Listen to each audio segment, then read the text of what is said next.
되신 하나님 아버지, 거룩한 주님의 날 경배와 찬양을 올려드립니다.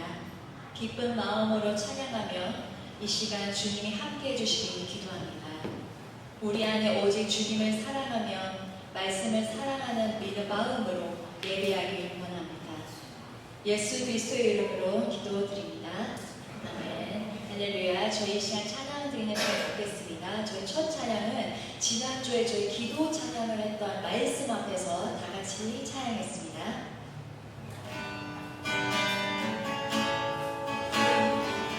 같이 찬양했습니다. 말씀 앞에서 경외함으로 주께 홀로 섭니다. 생명의 말씀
2000년 전 말구에서 나신 아기 예수님 성탄의 기쁨을 기다리는 대림절 둘째 주일에 이 시간 저희들 몸과 마음과 정성을 모아 신령과 진정으로 예배드리오니 우리 예배를 받아 주시옵소서. 금요일부터 바자를 위하여 헌신하신 모든 분들께도 감사를 하나님께 영광을 드립니다. 주님, 다사다난했던 한 해를 잘 마무리하면서 새해에는 새생명교회의 모든 성도님 가정에 하늘의 신령한 복과 땅의 기름진 복을 누리며 지내시기를 소망합니다. 오늘도 준비된 말씀을 전부하시는 담임 목사님, 영육간의 강건함과 성령 충만으로 덧입혀 주사 저희들은 아멘으로 하다하게 하여 주시옵소서. 그리고 오늘 수고하시는 찬양대와 주방봉사와 새 생명이 태어날 사모님 건강도 지켜 주시옵소서. 하나님 범사에 언제나 하나님과 동행하여 주시고 매일매일의 삶이 기쁨이 되고 감사가 넘치게 하여 주시옵소서. 이름 없이 빚도 없이 늘 봉사를 위해 헌신하시는 손길 위에 30배, 60배, 100배로 채워 주시기를 원하옵니다. 이 예배를 통하여 하나님 친히 영광받아 주시옵소서. 모든 말씀 우리 주 예수님 이름으로 기도드립니다. 아멘. 자, 함께 묵상하시겠습니다. 여호와는 나의 목자시니 내가 부족함이 없으리로다. 그가 나를 푸른 초장에 누이시며 쉴 만한 물가로 인도하신도다. 내 영혼을 소생시키시고 자기 이름을 위하여 의의 길로 인도하신도다. 내가 사망의 음침한 골짜기로 다닐지라도 해를 두려워하지 않을 것은 주께서 나와 함께 하신다. 주의 지팡이와 막대기가 나를 안위하시나이다. 주께서 내 원수의 목전에서 내게 상을 베푸시고 기름으로 내 머리에 바르셨으니 내 잠이 넘치나이다. 나의 평생의 선하심과 인자하심이 정녕 나를 따르리니 내가 여호와의 집에 영원히 거하리로다. 아멘. 우리 시간 다 같이 일어나셔서 사도신경으로 신앙 고백하며 나아가시겠습니다. 앞에 나와 있는 PPT 참조하셔서 한구절 기도하는 마음으로 함께 고백하며 나아가시겠습니다. 전능하사 천지를 만드신 하나님 아버지를 내가 믿사오며 이는 성령을 인하사 공경과 마리아에게 가시고 본디오 빌라도에게 고난을 받으사 십자가에 못 박혀 죽으시고 장사한 지 4일 만에 죽은 자 가운데서 다시 살아나시며 하늘에 오르사 전능하신 하나님 우편에 앉아 계시다가 저리로서 산 자와 죽은 자를 심판하러 오시리라. 성령을 믿사오며 거룩한 무교와 성도가 서로 교통하는 것과 죄를 사하여 주신 것과 몸이 다시 사는 것과 영원히 사는 것을 믿사옵나이다. 아멘. 모두 축복해 주시기 바랍니다. 네, 교회 소식 나누도록 하겠습니다. 오늘 교회에 모이신 우리 성도님들을 주님의 이름으로 환영하고 축복합니다. 생명교회 주 예배 시간은 오전 11시 한 차례 있습니다. 또 목요 예배 시간은 목요일 오후 7시 30분에 지금 들어지고 있습니다. 미리 오셔서 오늘의 말씀을 묵상해 주시고 기도로 예배를 준비해 주시길 바랍니다. 또 예배 이후에도 신방이나 성경 공부가 필요하신 성도님들은 교회로 연락 주시길 바랍니다. 교회 번호는 주보 뒤편에 준비되어 있습니다. 주일 예배 특별기도 순서가 매달 교회 주보에 업데이트되고 있습니다. 미리 순서를 확인해 주시고 기도로 순서를 준비해 주시길 바랍니다.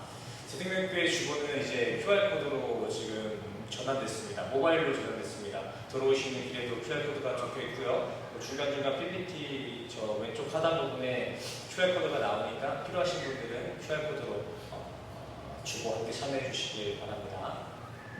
새생명교회 유튜브 채널이 있습니다. 이민사회다 보니까 어쩔 수 없는 상황들이 참 많은 것 같아요. 놀러도 가셔야 되고, 함께 일하러 가셔야 되고, 출시하고 있으셔가지고 예배에 피치 못한 사정으로 함께하지 못하는 경우도 많으실 것 같은데, 그럴 때는 있는 곳에서 먼저 예배 드리시고, 또 새생명교회 이 진도를 따라가야 되지 않습니까? 그러니까 예배 드리시고 또 새생명교회 채널에 들어오셔서 같이 예배에 참여해 주시기 바랍니다. 헌금 시간은 따로 순서에 없습니다. 봉헌에 감동되시는 분들은 본당 본합편을 헌금함에 봉헌해 주시길 바랍니다. 주일 어린이 예배가 오전 9시 30분, 주일 오전 9시 30분에 드려지고 있습니다. 예배를 위해 픽업이 필요하신 성도님들 계시면 우리 김나연 사모님이나 김소연 선생님 또 배재영 원사님께 연락 남겨주시기 바랍니다. 어제였나요? 그제였네요. 금요일이네요. 저에겐 토요일은 없습니다. 네. 금요일날 저희 바자회 있습니다. 바자회 1년 동안 준비한 거 잘 준비해 주시는데 제가 이렇게 돈에 눈이 멀어가지고 사진을 많이 못 찍었어요. 생각보다 사람들도 많이 오고 막 그랬는데 사진을 많이 못 찍었네요. 바자회 준비하시면서 식사도 맛있게 준비해 주시고 차량 은행으로 또 함께 참여하지 못하신 분들은 또 이렇게 기부금으로 많이 참여해 주셨습니다. 참여해 주신 성도님들 손길에 감사의 말씀 드리고 이렇게 함께 만들어낸 이 바자회의 결과는 모두 다 선교지에 전달될 예정입니다. 내년에도 또 할 거니까 가지고 계신 물건들 버리지 마시고 집에 잘 쌓아놓으시기 바랍니다. 근데 매년 하다 보니까 이제 물건이 조금 줄어들긴 하는 것 같아요. 그렇죠? 작년에 되게 많았거든요. 이번에는 조금 줄어들었어요. 감사합니다. 그리고 지난주에 제가 이렇게 광고했듯이 1층에 준비되어 있는 음료수 냉장고 있지 않습니까? 이제 더 이상 프리가 아닙니다. 캔당 100페소씩이에요. 100페소씩. 네, 비싸죠? 너가 많이 먹어서 그래, 너가. 네. 그 돈 받아가지고 제 살림에 쓰는 거 아니고요. 그 돈으로 우리 학생들 먹을 거 좀 사주려고 합니다. 그러니까 우리 성도님들 드실 때마다 우리 애를 밥 먹인다 생각하시고 많이 드셔주시기 바랍니다. 그리고 너무 죄송한 거는 어른들한테는 잔돈이 없습니다. 그냥 내시는 그대로 끝나는 거예요. 네, 다음 주 월요일부터 이제 충북 옥천 세연제일교회에서 대전 엑스포지방의 전통총회가 개최됩니다. 내일 저 한국 갑니다. 날씨 되게 춥다는데 잘 다녀올 수 있도록 또 순서 가운데 은혜로운 예배가 있을 수 있도록 우리 성도님들 기도 많이 해주시기 바랍니다. 우리 시간 말씀 보여주시기 앞서서 내 맘을 열립니다. 함께 찬양하시고 오늘 본문 말씀 보도록 하겠습니다. 함께 찬양하겠습니다. 사랑해 예수님, 사랑해 예수님, 나를 찾아오셔서 십자가로 대속하사 내 마음 두드리네. 오 사랑해 예수님, 지금 내 맘을 엽니다. 내 안에 거하셔서 나의 귀한 마음으로 다시 생각할까요? 사랑해 예수님 임재하소서. 사랑해 예수님, 나를 찾아오셔서 십자가로 대속하사 내 마음 두드리네. 오 사랑해 예수님, 지금 내 맘을 엽니다. 내 안에 거하셔서 나의 생명 되소서. 아멘. 오늘 본 말씀 보도록 하겠습니다. 오늘 본 말씀은 사무엘상 15장 17절에서 24절까지 말씀드리겠습니다. 오늘 함께 보실 본 말씀은 사무엘상 15장 17절에서 24절까지 말씀드리겠습니다. 재우랑 명성 있는 엄마 들어와 감사했습니다. 빨리 와. 바로 다음으로 띄워주시겠어요? 17절 제가 읽고 18절부터 우리 성도님들 교독해 주시기 바랍니다. 17절 읽겠습니다. 사무엘이 가로되 왕이 스스로 작게 여길 그때에 이스라엘 지파의 머리가 되지 아니하셨나이까. 여호와께서 왕에게 기름을 부어 이스라엘 왕을 성시고 18절 시작. 또 왕의 기름을 부으시며 이르시기를 가서 주인 아말렉 사람을 승리하되 다 없어지리라 이스라엘. 어찌하여 왕이 여호와의 목소리를 청종치 아니하고 탈취하게만 급하여 여호와의 악하게 여기신 것을 행하였나이까. 사울이 사무엘에게 이르되 나는 주로 여호와의 목소리를 청종하여 여호와께서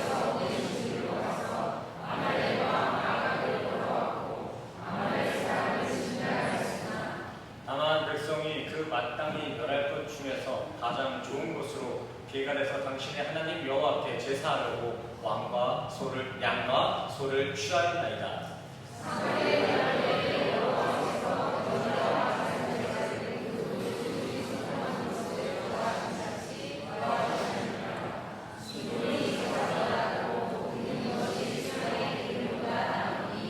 이는 거역한 것은 사슬의 죄와 같고 완고한 것은 사신무상에게 절하는 죄와 같으니라. 왕이 여호와의 말씀을 버렸으므로 여호와께서도 왕을 버려 왕이 되지 못하게 하셨나이다. 24절을 같이 읽겠습니다. 시작. 사울이 사무엘에게 이르되 내가 범죄하였나이다. 내가 여호와의 명령과 당신의 말씀을 어겼으니 내가 백성을 두려워하여 그 말씀을 고쳐하였습니다. 아멘. 할렐루야. 오늘도 말씀 앞에 서신 우리 성도님들을 주님의 이름으로 환영하고 축복합니다. 우리 옆 사람과 인사하고 설교 말씀 나누도록 하겠습니다. 주님의 이름으로 환영하고 축복합니다. 같이 온 사람 말고 지금 막 만난 사람 있는 거 해주세요. 환영합니다. 저기 왜 구멍이 나 있죠? 저기. 이거 생각보다 늦게 오시는 분들이 계세요. 성도님들은 저만 쳐다보시기 때문에 뒤에 늦게 오시는 분들이 안 보실 수도 있겠지만 저희를 보고 있으면 뒤에 자리가 없어서 다시 돌아가시는 분들이 계세요. 그러니까 우리 성도님들 조금 저랑 어색할 수도 있겠지만 감사합니다. 감사합니다. 솔선수범을 보이셨네요. 네. 아유 감사합니다. 앞자리부터 조금 채워주시길 바랍니다. 아유 감사합니다. 바자할 때도 열심히 해주시더니 아유 감사합니다. 오늘 설교 말씀은 이제 청종, 진멸하라라는 말씀의 제목을 가지고 왔습니다. 오늘 본 말씀은 우리가 잘 읽어봐서 아시다시피 이스라엘 초대왕이었던 사울의 역사를 지금 다루고 있습니다. 이미 우리 성도님들이 다 배워서 아시겠지만 이스라엘은 본래 신정 정치 통치 국가였습니다. 하나님의 다스림만으로 국가가 운영되었다라는 것이겠죠. 이스라엘이라는 그 나라 안에는 왕이나 대통령이 있지 않았습니다. 물론 그 이스라엘의 신정 통치 안에는 하나님의 대리 역할하는 사사들이 있긴 했습니다. 하지만 그 사사들은 말 그대로 하나님의 대리인 역할을 했을 뿐이지 이스라엘에 어떤 독보적인 힘을 가지고 있는 1인 통치자나 중앙정부 시스템이 갖춰져 있지 않았습니다. 이러한 신정정치 시스템은요 이스라엘만의 이야기였습니다. 옛날이기 때문에 신정정치 통치를 했던 게 아니라 이스라엘만 이 신정 통치를 했어요. 이스라엘을 제외하고 꽤나 많은 나라, 웬만한 나라에서는 다 이미 중앙정치, 대통령이 있었습니다. 왕이 있었어요. 이스라엘의 이러한 신정정치 시스템은 그 당시에도, 고대 근동에도 아주 특별한 모습이었다는 것이 되겠죠. 이러한 이스라엘의 사사 정치 시스템은 첫 사사인 문니엘부터 또 마지막 사사 사무엘까지 해서 한 400년간 이어졌습니다. 400년 동안 한 나라에 대통령이 없었다라는 것입니다. 왕이 없었다는 거예요. 오늘은 대통령 얘기하면 좀 안 될까요? 왕입니다. 제가 이해를 위해서 대통령 얘기하는데 정치적인 거 관련되는 거 아니에요. 마음대로 해석하신 건데요. 네, 왕입니다, 왕. 근데 그 신정정치, 사사 시대도 사무엘 때 끝이 납니다. 사무엘 때 끝이 났다고 해가지고 사무엘이 뭘 잘못해가지고 사무엘 때 끝난 건가라는 오해를 하실 수도 있겠지만 그렇지가 않습니다. 사무엘이 이제 늙어버렸습니다. 나이를 드셨어요. 사무엘이 이제 나이가 많이 들어서 이제 다음으로 자기의 장자인 요엘과 또 자기의 차자인 아비야를 사사로 세웠는데 그 자손들이 아버지랑은 다르게 시작과 동시에 부정부패를 저지르기 시작합니다. 원래 사사라는 것은요 그 목적대로 하나님의 대리인 역할을 성실히 수행해야 합니다. 하지만 이 사무엘의 아들이었던 아비야나 요엘은요 자신들의 이익만을 쫓으며 자신이 가지고 있는 그 사사의 권세를 가지고 백성들에게 징수했어요. 뭐라고 하죠? 어떡하 평소에 제가 너무 이렇게 속된 말을 많이 삥 뜯었다 이거 어떻게 얘기하죠? 뭐라고 하지? 뇌물을 받아먹었습니다. 뇌물을 받아먹었습니다. 이렇게 사무엘의 아들들은요 사사라는 권력을 악용해서 백성들을 못 살게 구했어요. 그러자 그러자 이스라엘 각 지파 장로들이 다 같이 모여가지고 이제 사사였던 사무엘에게 들고 일어서는 것입니다. 사무엘, 당신 지금까지 정말 잘했습니다. 근데 이제 당신은 너무 늙었네요. 그래서 이제 우리는 다음 사사가 필요한데 그 다음 사사였던 당신의 아들들도 그렇게 백성들을 생각하고 있는 것 같지 않습니다. 이거 어떻게 하면 좋을까요? 아니, 우리 이왕 이렇게 된 거 이제 우리도 다른 이방 나라처럼 신정 정치 말고 왕정 정치, 그 왕을 뽑으면 안 될까요? 라면서 장로들이 지금 사무엘을 몰아치고 있는 상황입니다. 근데 이 상황이 말이 좋아서 장로들이 이 사무엘에게 따지고 했다고 기록되고 있는 것이지, 실상 지금 이스라엘 장로들은요 사무엘에게 그렇게 뭐라고 하고 있는 게 아니라 하나님의 신정 통치 시스템에 개혁을 일으키고 있는 것입니다. 말 그대로 정치 개혁을 빙자한 하나님의 통치에 지금 대적하고 있는 거예요. 반역하고 있는 것이죠. 실제 7절 말씀에도 보시면 하나님께서도 사무엘에게 장로들이 지금 너한테 뭐라고 하는 것은 너한테 뭐라 하는 게 아니라 지금 나한테 덤비는 거야. 지금 널 버리는 게 아니라 나를 버린 거다 라고 지금 이야기하고 계십니다. 근데 8절의 말씀을 보시면요 너무 마음이 아픈 메시지가 전해지고 있어요. 하나님께서는 그렇게 이스라엘 백성들이 그 사람들은 사후에 너를 버린 게 아니라 나를 버린 거야 라고 이야기하시고 8절에 들어가서는 근데 괜찮아, 쟤네 원래 그랬어, 지금 첫 번째가 아니야 라는 메시지를 전해주시죠. 아주 안타까운 메시지예요. 한두 번이 아니었다는 거예요. 그러게 하나님은 이제 결단을 하십니다. 이스라엘 백성들에게 이제 말씀을 전하세요. 그래, 니들이 원하는 대로 나 없이 니들이 한번 나라를 운영해봐라 라고 말씀하시면서 이제 이스라엘에도 왕정 통치가 시작되는데, 그렇게 왕정 통치 제도의 초대왕으로 뽑힌 사람이 사울 왕입니다. 사울 왕. 사울. 우리 이 사울이라는 이름 많이 들어보지 않았습니까? 못 들어보셨어요? 있잖아요. 그 사도 바울이 회심하기 전에 불렸던 이름이 뭐죠? 사울이에요. 사울입니다. 그 사울과 같은 기원에서 나왔습니다. 근데 여기서 또 재밌는 거는요, 이 사울이라는 이름의 원어적 의미가 구하다, 요청되었다라는 의미를 가지고 있다라는 것입니다. 그렇게 이스라엘 초대왕이 사울이 되었습니다. 사람은 그 이름 따라 간다라는 이야기처럼 사울도 자기의 이름의 의미대로 사람의 요청으로 이스라엘의 왕이 되었다는 것입니다. 그렇게 초대왕이 된 이스라엘의 초대왕 사울의 스펙은 아주 대단했습니다. 먼저 말씀에 따르면, 말씀만의 기록에 따르면 사울은 베냐민 지파 출신으로 이스라엘에서 아주 유력한 집안 사람이었습니다. 여기서 유력한 사람이라는 것은 가문을 얘기하는 거예요. 능력 있는 가문. 이렇게 능력 있는 가문 기스의 자손이었으며, 사울은 피지컬 또한 아주 훌륭했습니다. 2절 말씀을 보면은요, 준수한 소년이라고 나와 있습니다. 이스라엘에서 제일 준수한 소년. 그리고 키도 무지하게 컸습니다. 사람들 키에 머리 하나 더 있었다는 것이죠. 이스라엘 중에서 제일 잘생기고 제일 돈 많고 제일 키도 컸다라고 지금 기록되고 있는 것입니다. 다들 아시겠지만 성경에서는 웬만해서는 외모 칭찬 안 합니다. 그리고 웬만해서는 부자라고 얘기 안 해요. 뭐 아시아에서 첫 번째, 뭐 솔로몬이나 동방의 최고 부자였던 뭐 이 정도가 되어야 성경에서 부자라 칭하지, 웬만해서는 능력 있다 이런 말 안 해줍니다.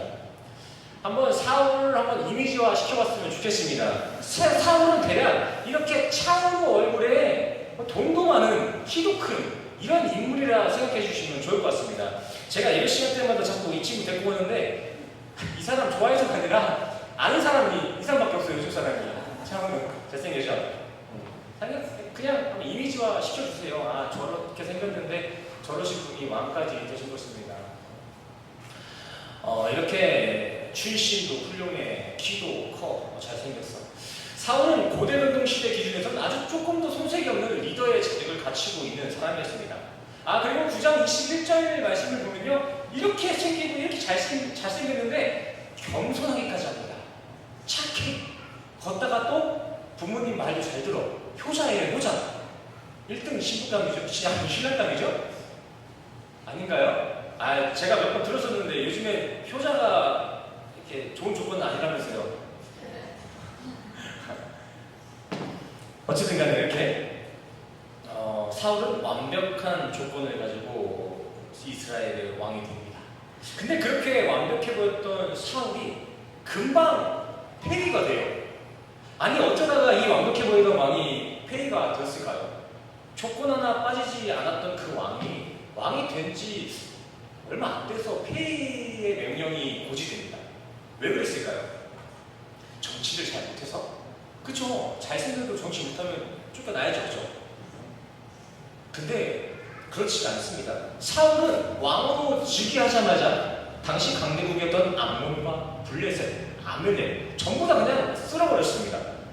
덕분에 당시 사울의 지지도는 하늘을 찔렀어요. 정치를 못한 게 아닙니다. 백성들의 박수와 지지를 받았어요. 근데 사울은 바로 그 인간들의 지지에 미쳐서 하나님을 의지하지 않기 시작했습니다. 그는 자신의 통치에 열광하는 백성들의 인기에 눈이 돌아버렸습니다. 하나님의 목소리는 더 이상 들으려 하지 않았고 백성의 여론만 두려워하며 귀를 기울이기 시작했죠. 하나님께서는 사울에게 아말렉을 진멸하라고 말씀하셨죠. 우리 3절과 18절 말씀 읽겠습니다. 시작! 지금 가서 아말렉을 쳐서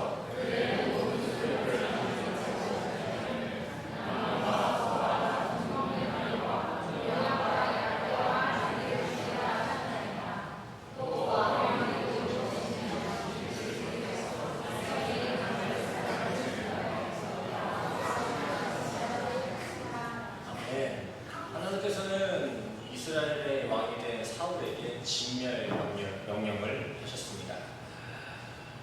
여기서 진멸은요, 파괴와 멸망, 멸종이라는 의미를 가지고 있는 히브리어 헤렘에서 온 단어인데요. 구약 당시 이 헤렘의 대상이 되는 것들은 모두 하나님께 완전히 드려짐을 의미했습니다. 그러기에 하나님께서 그렇게 헤렘, 진멸을 명령하실 때에는 그 진멸의 대상이 되는 모든 것을 다 죽이고 태워서 드려야 했습니다. 말씀의 기록과 같이 그때는 그 진멸의 명령이 떨어질 때에는 적군들을 다 죽일 뿐만이 아니라 그 적군의 나라의 모든 사람, 여자나 아이, 불쌍히 여길 것 없이 다 죽여야 됐습니다. 소나 양, 어린 새끼들 할 것 없이 그냥 모든 재산은 다 태워버려야 했습니다. 이게 바로 헤렘입니다. 왜 이렇게 진멸의 명령을 하셨을까요? 하나님께서는 이 진멸의 명령의 의미가 뭐죠? 그 진멸의 대상들은 모두 온전하게 하나님께 바쳐지는 것이라는 의미를 가지고 있죠. 진멸은 단순히 전략이 아니라 하나님의 명령에 대한 충성을 나타내는 순종 행위였던 것입니다. 하지만 사울은 이 헤렘 명령을 순종하였나요? 헤렘. 사울은 이 진멸 명령을 올바로 순종했나요? 하얀이만 읽었어요, 이거? 대답 좀 해보세요. 사울은 이 진멸 명령을 행했나요? 안 행했나요? 예, 불순종했습니다. 물론 하나님의 말씀대로 아멜렉과 싸웠습니다. 그리고 아멜렉 군사들을 죽이긴 했습니다. 하지만 사울은 하나님의 명령대로 아멜렉을 진멸하지 않고 아멜렉의 왕이었던 아각을 생포해 왔습니다. 살아서 데리고 왔어요. 살려서 데리고 왔어요. 또 아멜렉에서 자란 양들과 소들 중 가치 있는 것들은 죽이지 않고 전리품으로 탈취해 왔습니다. 9절 말씀과 같이 가치 없고 하찮은 것들만 죽이고 가치 있는 것들은 자신이 취했다라는 것이죠. 다시 여쭤보겠습니다. 진멸이란 무슨 의미입니까? 진멸. 헤렘. 진멸은 멸종, 멸망의 의미를 넘어 순종으로서 하나님께 완전히 드려지는 것을 의미했습니다.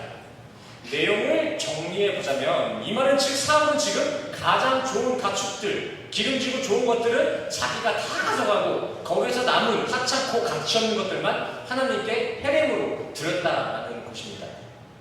물론 이러한 불순종에 대해서 사무엘에게 사울은 이렇게 변론합니다. 그렇게 내가 전리품을 가져온 것은 하나님께 감사 제사 드리기 위해 따로 빼는 겁니다 라는 핑계를 대기 시작했어요. 너무 말같지 않은 핑계죠. 가정해 보겠습니다. 제가 친구 물건을 훔쳤습니다. 근데 들켜버렸네?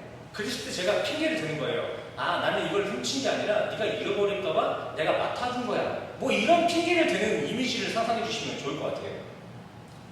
그래서 사무엘은 하나님의 대변인으로서 이런 사울의 말같지 않은 핑계에 아주 한탄을 전합니다.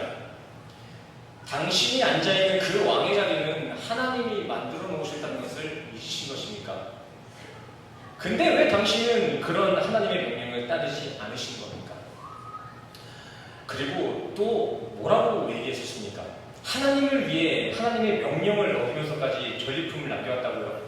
정말 당신은 그러한 당신의 불순종을 하나님이 기뻐할 것이라고 보고 계십니까? 착각하지 마십시오. 그렇게 인간의 탐심으로 만들어내는 제사, 인간의 취향대로 편의대로 만들어내는 제사는 하나님이 기뻐하지 않을 뿐더러 그렇게 하나님의 명령을 어기고 형식만 갖추는 제사는 무당집에 가서 굿하고 정보는 거랑 다를 게 하나도 없습니다. 그렇게 인간의 입맛에 절여진 제사는 하나님 앞에 우상 숭배입니다. 왕이시여, 하나님이 기뻐하신 것은 인간의 화려한 제사가 아니라 하나님 자신의 명령에 순종이라는 것을 분명히 기억하시길 바랍니다. 사무엘이 이렇게 사울의 본심을 파악하고 날카롭게 지적을 하기 시작하니까 이제 이 말을 들은 사울도 더 이상 자신의 죄를 숨기지 않고 솔직한 대답을 합니다. 맞습니다. 하나님께서 아멜렉을 진멸하라고 명령을 하셨지만 이를 어기고 핑계댄 것은 내 죄악이 맞습니다. 내가 하나님을 무시하고 백성들의 말을 들었습니다. 하나님을 경외하지 않고 백성들을 두려워했습니다. 이렇게 사울은요, 사무엘 앞에 자기의 죄를 이실직고하고 또 이전에 살려 가져왔던 그 아멜렉 왕까지 불러다가 처형을 시킵니다. 뒤늦게라도 이제 말씀을 지키려고 지금 시도하고 있는 것이죠. 근데 너무 안타까운 것은 변개치 아니하시는 하나님은 이미 사울을 버렸다 만난 것입니다. 죄송합니다. 그렇게 살려갖고 온 아강왕 지금이라도 죽이겠습니다 라고 했지만 하나님께서는 자신의 뜻을 굽히지 않으셨죠. 이렇게 사울은 세상 완벽한 조건으로 세상 환대받는 정치를 했지만 하나님의 말씀 앞에 불순종함으로 그의 화려한 왕권은 단숨에 끝내버렸습니다. 오늘 이야기만 들은 사람들은 하나님이 좀 야박하다라고 생각하실 수도 있을 것 같습니다. 그렇지 않습니까? 누구나 잘못할 수 있지 않습니까? 근데 잘못하고 또 여기 말씀을 보면 지금 사울은 잘못을 인정하고 다시 한번 이기셨습니다. 그런데도 하나님께서는 짤도 없이 버려버리셨죠. 근데 이거는 우리가 오늘 본문만 봤을 때 이야기예요. 사울의 이 아말렉 진멸 불순종 사건은요, 그렇게 단순한 구조에 있지 않습니다. 지금 하나님께서 그 아말렉을 진멸하라고 한 그 원대한 계획은요, 하루 이틀 어떠한 갑작스러운 충동적인 감정에 의해서 나온 것이 아닙니다. 이 진멸의 명령은 하나님께서 400년 전부터 준비하신 계획입니다. 아멜렉을 진멸하라는 이 말씀은 400년 전에 시작했다는 것이죠. 근데 사울은 고작 자기 임기 때문에 하나님의 그 400년의 원대한 계획을 불순종한 것입니다. 자, 이스라엘에게 아멜렉이란 무엇입니까? 아멜렉. 하나님이 그냥 이유 없이 아멜렉을 다 죽이라 하셨는데 사울의 마음이 약해가지고 다 안 죽였더니 하나님이 사울에게 벌을 내리신 건가요? 그거 아니잖아요. 아멜렉이 무엇입니까? 아멜렉은 그 기원 자체가 에서, 창세기 최초의 살인자 에서로부터 온 혈통입니다. 또 하나님이 친히 출애굽시켜 홍해를 건너게 한 그 이스라엘을 기다렸다 공격한 사람들이 바로 아멜렉입니다. 하나님이 이집트에서 이스라엘을 꺼내자마자 바로 물어뜯은 게 아멜렉이라고요. 내 자식이 물에 빠져있어서 힘겹게 건져놨더니 길 가던 개가 그 내 자식을 물어버리는 이런 그림인 거예요. 여기서 개가 하나님 입장에서는 아멜렉입니다. 아말렉. 그리고 또 사울의 불순종은 이게 처음이 아니었습니다. 사울은 이미 이 불순종 사건 앞전에서 하나님의 명령을 어기고 제사장 없이 자기 마음대로 망령되게 제사를 드리는 불법을 행하기도 했습니다. 이스라엘 왕이 이스라엘 율법을 어겼다는 것입니다. 잘 알고 계시겠지만 구약시대까지만 해도 이스라엘은 전쟁에 나가기 전에 꼭 하나님께 제사를 드리는 관습을 가지고 있었습니다. 그래서 사울도 블레셋과의 전쟁을 앞두고 제사를 드려줄 제사장이었던 사무엘을 기다렸습니다. 근데 그때 사무엘이 생각보다 늦는 거예요. 사무엘 입장에서는 아니 빨리 그 적진에 나가가지고 전쟁을 시작해야 되는데 사무엘이 아직 안 와가지고 예배를 못 드리는 거야. 그래서 내가 이제 그래가지고 사울은 그 제사 때문에 전쟁을 못하니까 이제 사울은 답답한 마음에 자기가 대충 구색만 갖춰가지고 제사를 드리기 시작합니다. 아마도 사울은 마음 같아서는 그 예배도 안 드리고 싶어 했을 것입니다. 지금 전쟁에 나가야 되는데 지금 예배를 언제 드리냐 이랬을 거예요. 근데 또 마음 한켠에 이런 마음이 있었던 것 같습니다. 그래도 이렇게 제사를 안 드리고 하면 좀 부정탈 것 같은데 제사 안 드리고 저기 전쟁 나가면 내가 질 것 같은데 이런 생각이 있었습니다. 그렇기 때문에 사무엘은요 어떤 예배 형식 그런 것은 다 뒤로 하고 그냥 대충 자기 앞에다가 그 불 피워놓고 제사나 치고 퉁쳤던 것입니다. 사울에게는 이런 전가가 있었던 거예요. 그리고 또 문제는요, 사울은 오늘 본문의 진멸 불순종 사건 이후에도 하나님이 기름 부으신 다윗을 여러 번 살인 시도를 합니다. 또 문제가 또 있죠. 나중에는 이 다윗을 죽이려 하는 거 그 이외에서도 아예 귀신 들린 무당을 찾아가서 점을 보기까지 합니다. 이런 말씀을 보면은 오늘 본문에 사울이 했던 그 회개가 정말 진실됐는가라는 어떤 의심이 들 수밖에 없지 않겠습니까? 하나님 앞에 회개했다는 사람이 정집에 가서 예배드리는 게 맞나요? 아닌가요? 요즘에는 좀 오픈마인드 셔가지고 교회 다니시면서 뭐 정도 보시는 것 같은데 그거 틀렸다는 겁니다. 그러시면 안 되는 거예요. 한 분만 안 하시잖아요. 그러시면 안 되는 거예요. 안 보이시죠? 미래가 뭐가 궁금합니까? 다 죽어요, 우리. 그렇게 더 있나요? 다 죽습니다. 죽고 나서는 무당도 아무 쓸모가 없어요. 그러시면 안 됩니다. 지금 사울이 그 짓 하고 있는 거예요. 근데 여기서 또 제가 오늘 이 15장 말씀 준비하면서 사무엘서를 몇 번 이렇게 반복해서 읽었는데 아주 재밌는 게 있었습니다. 이렇게 사무엘이 회개하고 나서 이제 점을 보러 무당집에 갔는데 그 무당이 점을 안 봐줘요. 너 사울 아니야? 점 안 봐줘. 당신 내가 점 봐주면 그 점괘 듣고서 나 죽일 거잖아. 지금 이렇게 하면서 처음에는 점을 안 봐줍니다. 그랬더니 이 사울이 아주 재밌는 조건을 겁니다. 내가 하나님께 맹세할게. 네가 나 점 봐주면은 내가 너 안 죽일게. 이런 말을 해요. 무당집에 가가지고 하나님의 이름을 담보로 걸고 점을 보러 갔다라는 것이죠. 근데 또 사울은 그 신접한 여인이 진짜 용하게 강령수를 보이니까 그 무당한테 넙죽 절까지 합니다. 진짜 젊게 훌륭하다 하면서 아예 절을 해버려요. 진짜 그 사람이 온 줄 알고. 참 한탄스러운 결과입니다. 근데 성도님들, 이게 바로 하나님의 말씀을 청종하지 아니하고 그저 인간들의 여론에 좌지우지된 결과인 것입니다. 불순종의 결과는 이렇게 멀쩡한 사람도 바보로 만드는 거예요. 진짜 그렇습니다. 하나님의 말씀을 따르지 아니하면 우리 인간은 이 세상에서 보이는 대로, 이 세상이 바라는 그 모습대로 살아갈 수밖에 없습니다. 우리 인간의 본능은 누군가 하나를 의지하고자 하는 본능이 있어요. 그래서 하나님을 의지하지 않으면 이 세상을 의지하게 되어 있다고요. 근데 뭐 세상이 바라는 대로 세상을 의지하며 살아가는 것이 나쁜 건가라는 의문이 드실 수도 있습니다. 근데 요즘 이 세상의 현실을 보세요. 이 세상이 요즘 무엇을 추구하시는지, 어떤 결과를 도출하고 있는지 한번 생각해 보시길 바랍니다. 요즘 뉴스를 보시면 정말 요즘 세상 진짜 막장이구나 싶지 않으세요? 이번 주 말고 다른 때에도. 그렇지 않습니까? 근데 왜 우리는 정작 그런 막장의 세상에 칭찬하고 우러러보는 그 세상의 수장이 되고자 하는 시도를 지금 벌이는 걸까요? 야, 요즘 세상 진짜 막장이다 하면서도 세상이 훌륭하다는 그 자리에 가려고 우리 인생을 깎아먹고 있지 않습니까? 왜 그렇습니까? 핑계댈 게 없습니다. 우리 안에 하나님의 말씀이 없기 때문입니다.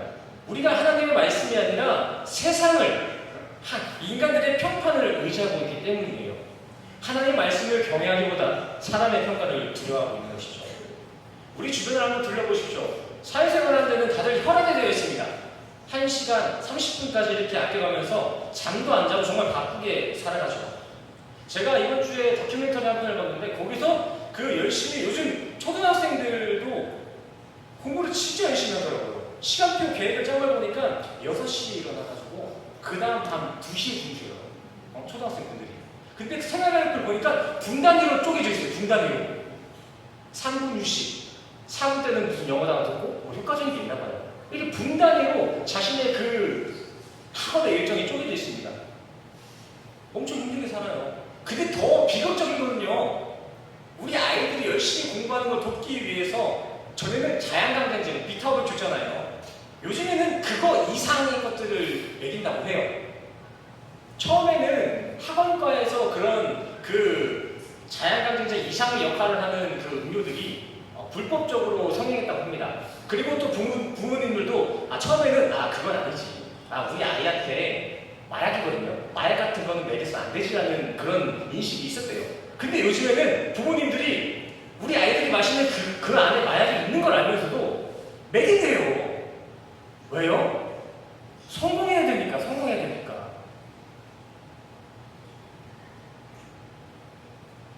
이게 요즘이에요, 요즘.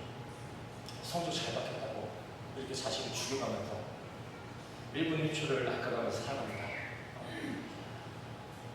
부디 우리 성도님들 중에서는 그런 사람이 없었으면 좋겠습니다. 없을 거고요. 그렇죠? 애들 공부시키지 말라는 거 아니야. 애들아 착각하지 마. 지금 공부하지 말라는 게 아니야. 지금 너희들을 합리화해주는 게 아니야. 근데 일주일에 하루뿐인 예배 생활에 있어서 다들 어떠한 필요도, 경각심도, 감격도, 감사도 느끼지 못하는 게 대부분이라는 것입니다.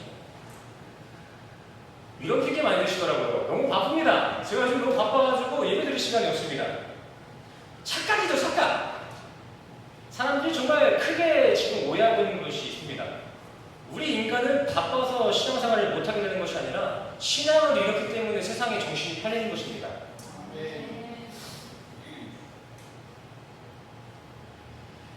인정이 안 되시나요? 그 사실입니다. 사실이에요. 바빠서 신앙생활을 못한다는 거 없습니다. 근데 이해가 돼요. 신앙이 없다는 것은 그 표대가 땅에 있다는 것인데, 그 마지막에 땅에 있다는 것인데, 그렇게 땅에서 열심히 사는 것은 자연스럽다라고 볼 수도 있는 거겠죠. 근데 이러한 모습들은 몇몇 소수들뿐만이 아니라 이 시대 전반부가 기독교의 본질을 이뤘습니다. 감격도 없고 경각심도 없는 것 같습니다.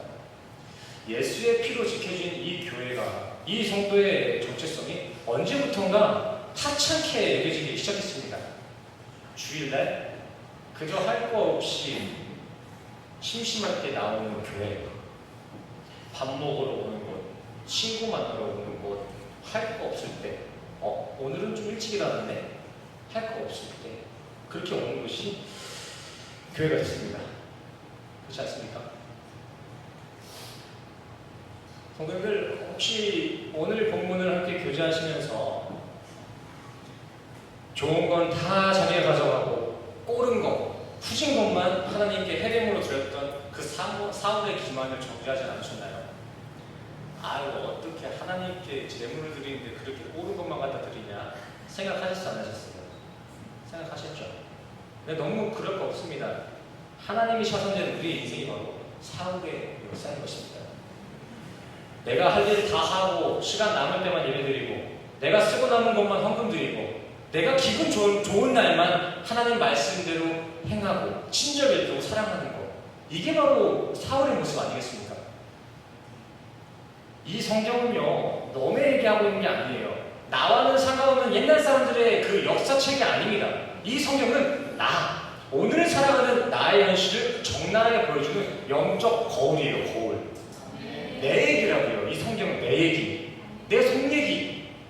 여기 앞에서 아멘 못하시더라도 우리 안에서 지금 아멘 외우시고 있지 않습니까? 맞아, 내 안에 사울이 있어서 하지 않으십니까? 저는 그렇더라고요. 성도님들을 정죄하는 게 아니라 제가 느낀 것을 지금 나누고 있는 거예요. 제 안에 사울이 있었습니다. 제 안에 아멘이 있었어요.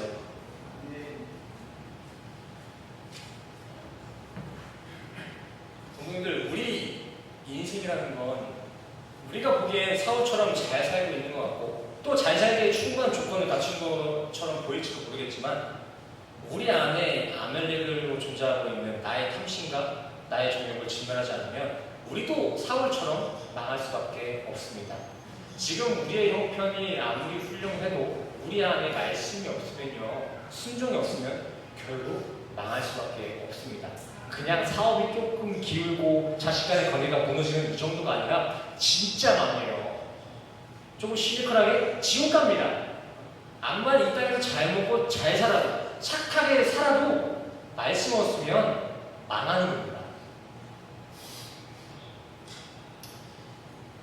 인간은 능력이 없고 능력할 필요가 없고 노력이 없어서 망하는 게 아니라 하나님의 말씀이 없을 때 망하는 것입니다. 세상에 성실이 필요 없다는 게 아니라 말씀의 순종이 우선이다라는 것이죠. 근데 또 이 말씀도 우리에게 참 고무적인 내용이 될 수가 있어요. 하나님의 말씀을 우리 안에 모시지 아니하면 우리 지옥에 갈 수밖에 없다라는 이 말씀이 우리에게 고무적인 메시지예요. 왜요? 이와 반대로 하나님의 말씀을 청종하는 우리 성도들은요, 우리의 삶 가운데 부족함이 있어도 어쩔 수 없이 천국에 갈 수밖에 없는 것입니다. 그러한 청종하는 하나님의 백성들은 하나님의 보호하심과 인도하심이 함께할 줄 믿습니다. 오늘 본문의 내용처럼 400년 전 이스라엘을 건드렸던 그 아멜렉을 400년이 지나서까지 원을 뿜으시고 진멸하셨던 것처럼 하나님은요, 자기 성도들 건드는 사람들은 그게 누구고 언제고 따지지 않고 반드시 심판하실 줄 믿습니다. 그게 하나님의 일이에요. 우리가 우리의 원수를 갚는 것은 내 일이 아닙니다. 우리의 원수를 갚는 것은 하나님의 일이에요. 그리고 우리가 해야 될 일은 하나님의 하실 일들을 기대하며 그저 그분이 주신 말씀을 순종하는 것. 순종하면서 우리의 삶을 통해 행하실 그분의 역사를 경험하는 것. 이게 우리 성도의 전부입니다. 이게 성화예요. 우리가 착한 일 해나가는 게 성화가 아니라 그분이 우리 안에 들어오셔서 우리의 삶을 통해서 자신을 비춰내는 것. 그게 바로 성화예요. 성화.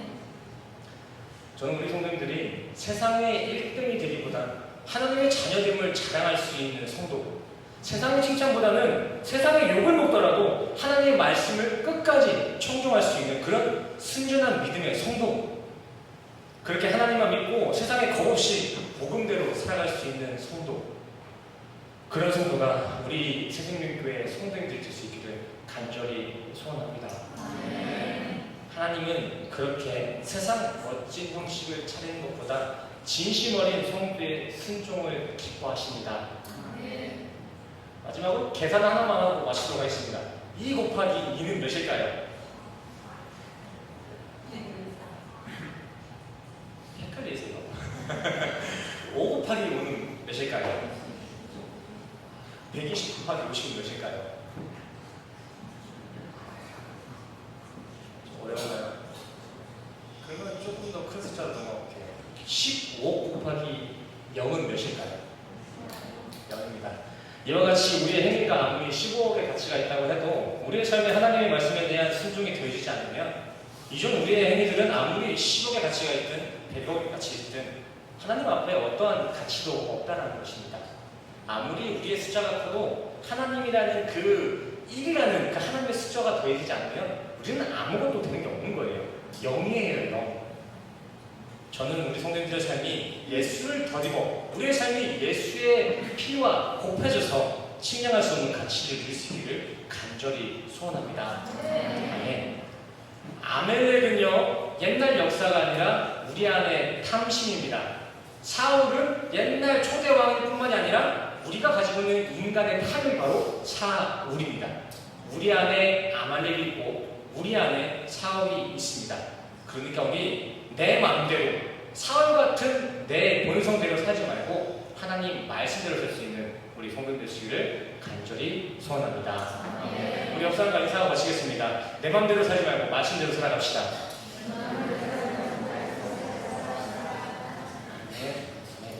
자, 우리 이 시간 우리에게 설교를 통해 허락하신 이 감동을 붙들고 또 우리가 가지고 있는 기도의 제목을 붙들고 이 시간 함께 기도하며 나아가겠습니다. 주님 말씀하시면 찬양하실 텐데요. 맞습니다. 주님이 말씀하시면 내가 가지 못할 길로 가겠습니다. 내가 가고 싶은 길도 주님의 뜻이 아니면 멈추겠습니다. 라는 고백을 가지고 우리 이 시간 찬양하고 기도하는 시간 가겠습니다. 함께 찬양합시다.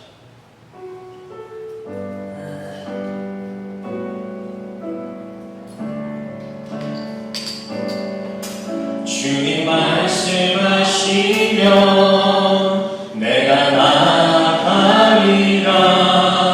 주님 뜻이 아니면 내가 멈춰서리라. 나의 가고 서는 것 주님 뜻에 있으니 오 주님 나를 이끄소서. 다시 한번 찬양할까요? 주님 말씀하시면 주님 말씀하시면 내가 나아가. 주님 뜻이 아니라면 주님 뜻이 아니면 내가 멈춰서리라. 나의 가로 서는 것 주님 뜻에 있으니 오 주님 나를 이끄소서. 뜻하신 그곳에 나의 길 원합니다. 이끄시는 대로 순종하리.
우리가 바로 교만한 사울이었으며 그런 우리 안에 아말렉과 같은 탐심이 여전히 우리 안에서 이성과 지식이라는 명목 아래 우리의 삶을 주장하고 있었음을 주님 앞에 고백합니다.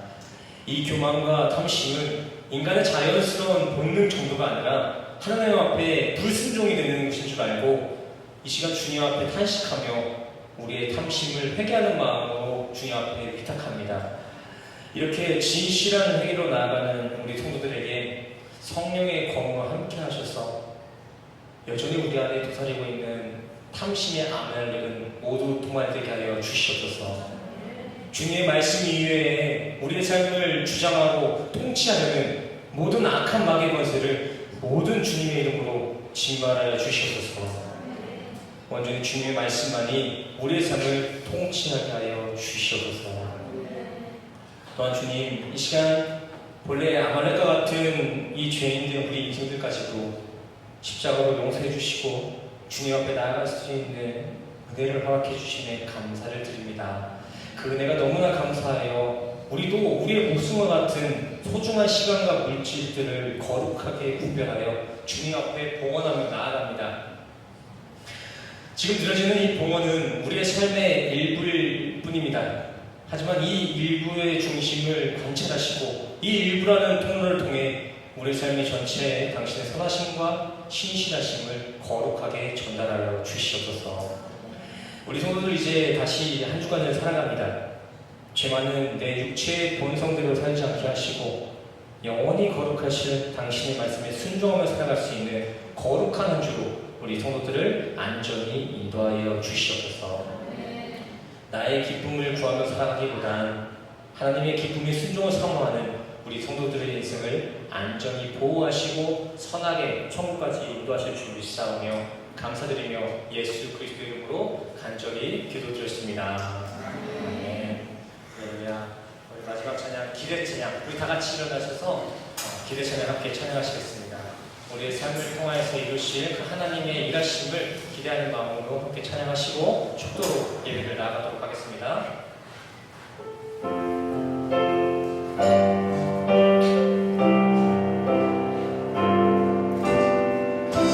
주 안에 우리 하나 모습은 달라도 예수님 한 분만 바라네.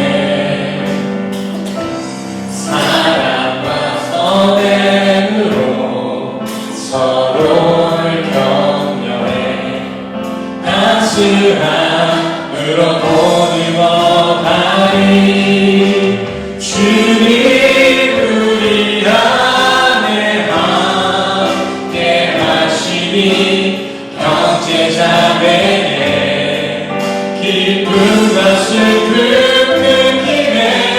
내 안에 있는 주님 모습 보네.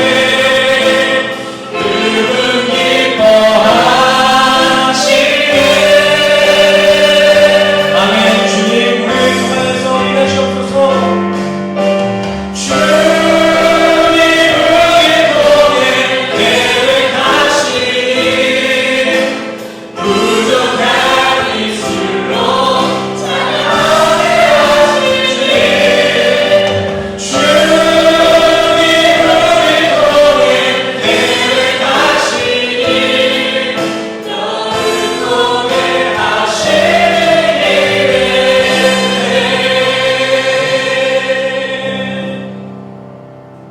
네, 우리 시간 다 같이 각자의 가슴에 손을 얹으시고 함께 축도하며 나가시겠습니다. 제가 대표로 축도하도록 하겠습니다. 축도하겠습니다. 지금은 우리 주 예수 그리스도의 은혜와 십자가로 확증하신 주님의 사랑과 하나님이 여기신 성령님의 교통하심이 오늘 이 시간 세상의 메시지에 더 이상 청종하지 아니하고 오직 주님의 말씀만 청종하며 순종하기를 결단하는 우리 모든 성도님들의 머리 위에 지금으로부터 영원까지 함께 하시기를 간절히 축원합니다.